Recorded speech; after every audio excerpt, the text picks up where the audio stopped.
हिमायतनगर शहरातील परमेश्वर मंदिर कमिटीतर्फे मुस्लिम बांधवांसाठी रमजान ईद निमित्त फराळाचे आयोजन। नमस्कार, युवराज्य न्यूज लाईव्हमध्ये मी शेख मुजमिल।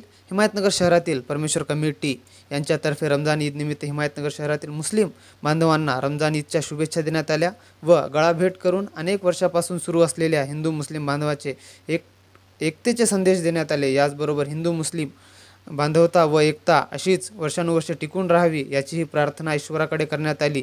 या प्रसंगी हिमायतनगर शहरातील परमेश्वर मंदिर कमिटी उपाध्यक्ष माननीय श्री महावीर सेठ श्रीमाळ व काँग्रेस कमिटीचे उपाध्यक्ष, काँग्रेस पक्षाचे शहराध्यक्ष संजय माने, रफिक सेठ, सादिक भाई, गोविंदप्पा बंडेवार, अफरोज विरसनीकर, संदीपप्पा पळसीकर, राऊत शेठ, गजानन तुप्तेवार, जनार्दन ताडेवाड, सुभाषाला राठोड आदी राजकीय सामाजिक कार्यकर्ते उपस्थित होते। या कार्यक्रमात परमेश्वर मंदिर देवस्थान ट्रस्ट कमिटीतर्फे हिंदू मुस्लिम बांधवांसाठी फराळाचेही आयोजन करण्यात आले होते।